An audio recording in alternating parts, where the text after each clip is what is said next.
وباء يهدد المنتخب الجزائري. السلام عليكم ورحمة الله وبركاته.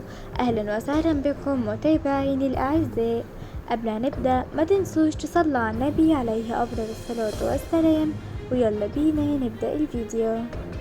يعيش منتخب الجزائر حالة من القلق قبل رحلاته إلى التوغو لمواجهة منتخبها المحلي في الجولة الرابعة من تصفيات كأس أفريقيا 2025، وذلك بسبب انتشار وباء الكوليرا في البلاد والذي أسفر عن وفاة 4 أشخاص حتى الآن.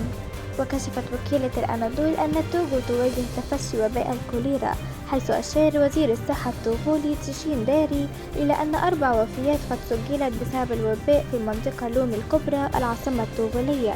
وقد أصدرت الحكومة التوغولية بيانا يوضح الإجراءات المتخذة لمواجهة الوضع الصحي، بما في ذلك تشجيع المواطنين على طلب العلاج في المراكز الصحية عند ظهور الأعراض. ويعتبر الكوليرا مرضا بكتيريا معويا ينتشر عادة عبر الماء الملوث، ومن المتوقع أن يتلقى لاعبو منتخب الجزائر البروتوكول الوقائي اللازم، بما في ذلك التلقيح ضد الكوليرا كإجراء روتيني معتاد خلال تنقلاتهم إلى أفريقيا. وهذه الخطوات تهدف إلى تفادي أي مشاكل صحية قد تطرأ خلال البطولة. شاركوني رأيكم في التعليقات، والسلام عليكم.